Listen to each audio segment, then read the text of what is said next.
Hello, good evening. I am Cat Navarro with ID8 TV, and we are here at the opening night at East West Players of Free Outgoing. And I am here with the director, Snehal Desai.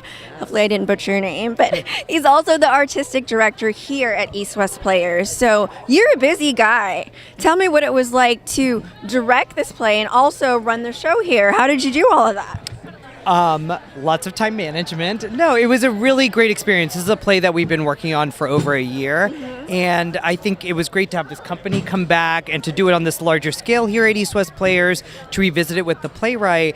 And, it was very seamless because it's a piece that I love. And so that we were able to present at East West Players and to utilize the community and mobilize them around this play was really impactful. And I think it's a time of great change here at East West Players. And so this, as we celebrate our 51st anniversary, as we celebrate female artists, was such a timely and important play to be a part of that dialogue. Yes, I feel like the play had serious moments, funny moments, but resonated a lot with the culture and things that are going on here right now. Is there anything in particular that you really felt strongly about in the play that you felt connected to what's going on today? Yeah, I think we live in a world where we see the impact of one tweet. Yes. And see how one tweet can kind of upset whole systems. And for me, the two things that really resonate with this play are the double standards regarding gender in both Eastern and Western society. So it doesn't matter if you're in India, it doesn't matter if you're in China, it doesn't matter if you're in the US. In a situation that this play is based on, the ramifications are different for men and women. And I think the play really turns a light on that. And the other thing is about the impact that technology has on youth and sexuality, and how, what the two kids do in this play is not different from what kids have done since time immemorial, since you and I were, teenagers, but it's just the repercussions and impact is so much greater and different because of technology, because of social media, because of phones and video chat and all of that kind of stuff. Yeah, I definitely heard some people in the audience asking, there's some themes that are kind of old school, and you wonder, why are these things in the society that we live in right now, where we treasure our freedom and this and that, but there's some themes that seem kind of old school, but then there's the new media and all of those things. So how do you kind of bridge all those together seamlessly? I don't know if we do it seamlessly. I think we put them all out there, and I think that's the complicated nature of our lives today. Yeah. And I think the playwright, when she first wrote this play, the term even cyberbullying did not exist, right? And there's a whole new kind of vocabulary around the treatment of how we interact online. And so I think, what I love about this play is it builds, it kind of ratchets up the tension throughout the evening. And so suddenly it's one thing after another, and then it becomes really messy, in our realities.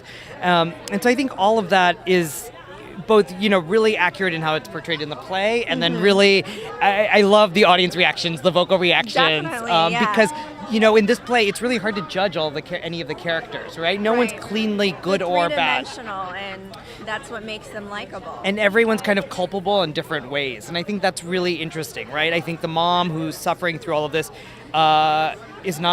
make some bad decisions. Yeah. And that's the other thing, is that the laws have not caught up with a lot of the stuff of technology and the society, right? The schools, everyone's kind of still trying to figure out what to do and how to do it. So in all those ways, I think the play raises such important questions, and it doesn't really answer them. It just sets up a dialogue like this, right? I just feel like the play, what I love about this play is the conversation that's had right afterwards.